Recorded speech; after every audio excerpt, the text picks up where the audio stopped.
All right, what's going on, everybody? This is your boy Jay coming at you live once again.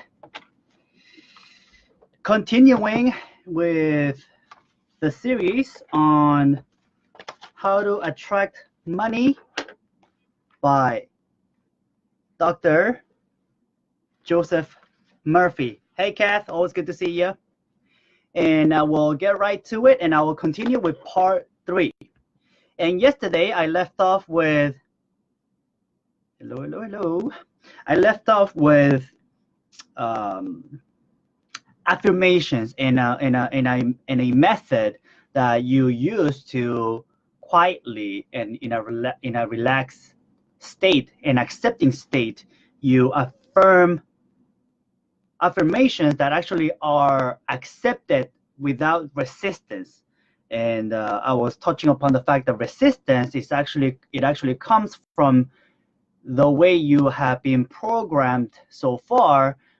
So when you are affirming something that's too contrary to your current experiences, it's like even though like consciously feels good, there's something deep inside that keeps rejecting it. So it creates a little bit of an incongruency, and you can bypass that by saying things. Instead of I am wealthy, you can say I am prospering and becoming wealthy.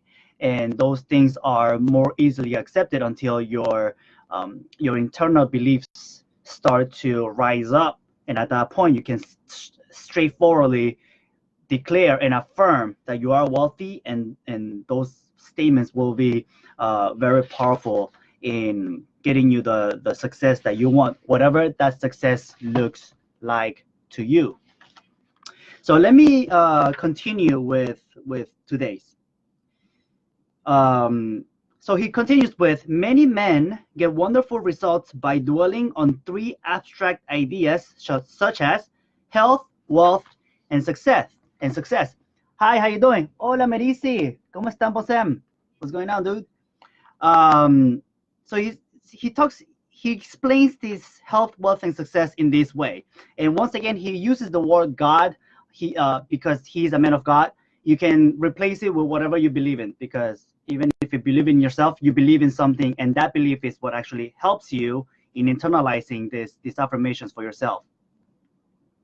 Health is a divine reality or quality of God. Wealth is of God. It is eternal and endless. Success is of God. And get this, God is always successful in all his undertakings. The universe is successful in all her undertakings. Nature is successful in all her ways. So quietly and in a relaxed manner, look into a mirror and repeat to yourself for 5 to 10 minutes, health, wealth, and success. And this is how you develop a wealth consciousness. And Dr. Murphy goes on and he shares a story about a young boy in Australia who had no education, no money, and he wanted to be a doctor. And luckily enough, his job was to work at a doctor's office. And what he used to do was to clean the frames of the diplomas for the doctors. So every night he would go to sleep and he would have a vision of a diploma with his name in big bold letters.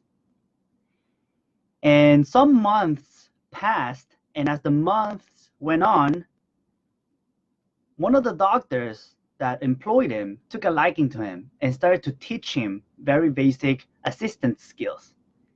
And eventually, he liked the boy so much that he sent him to school out of his own expense, and the boy became a very prominent doctor in due time. He had a dream. Sorry about that. He had a dream, a clear image in his mind, and that means that his wealth was in his mind. Wealth, everybody. What's going on, Kate? Wealth is your idea, desire, talent, and urge for service, capacity to give to mankind, your ability for usefulness to society, and your love for humanity in general. Engrave this in your heart. This is very key. Wealth is your idea, desire, talent, urge for service, capacity to give to mankind, your ability for usefulness to society, and your love for humanity in general. That is where your wealth lies, not on money. Your wealth lies on what you do for others, how much service you provide. And this makes me think about how we all go to work and we all look for employment and we just do things for money. Well, money is a very poor motivator. It will only take you so far. One of my mentors, Mr. Don Locke, became very wealthy, but he realized very quickly that without significance, meaning without him making a difference in other people's lives, he realized that money didn't motivate him anymore. And he turned it around by giving massive value to everybody who wanted to be an entrepreneur. And he started to teach from his own experience the exact steps of the things that he did to become very successful. And his wealth really solidified once he increased his capacity to give to mankind and his ability for usefulness to society and his love for humanity in general. Dr. Joseph Murphy goes on and quotes another phenomenal philosopher and thought leader, Mr. Thomas Troward. And Thomas Troward's words and works are extremely mind-blowing. And he quotes this: having seen the end, you have willed the means to the realization of the end. To imagine, see, and feel the reality of being a doctor now, in the example that I just gave about this young boy from Australia, to live with that idea, sustain it, nourish it, and to love it until through his imagination, it penetrated the layers to the subconscious, becoming a conviction, paved the way to the fulfillment of his dream. Look, he could have been like any one of us. Oh, I have no money. It is not the right time. It's going to take a long time for me to get all that education. But no, what this young boy did, he got connected with his real purpose. And his wealth was in his use of the spiritual power within him, which responded to his thoughts. Now, there may be some resistance to this, like, because the wrong idea is that, yeah, you just think good things and you know, like the secret put out is like, you know, you activate the law of attraction and you're just sitting in your couch doing nothing and good things are going to happen to you, right? But just think about this example. The boy wanted to be a doctor. That's all he ever wanted. And even though he didn't have the money or the education, he exactly alignment with the higher self. What he did was he worked at a doctor's office. Hola milloneras. ¿Cómo está?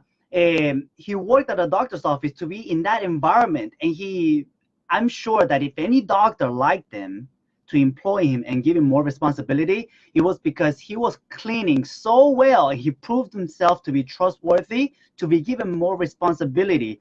And eventually he started to activate and act in a way that was in alignment with his higher self, like Catherine said. And that's what made his actions be aligned with his subconscious picture of wanting to be a doctor, and the connection and the congruency started to put things in his surrounding, started to create circumstances that were favorable to him, and that's what actually ultimately became the realization of this boy's ideal.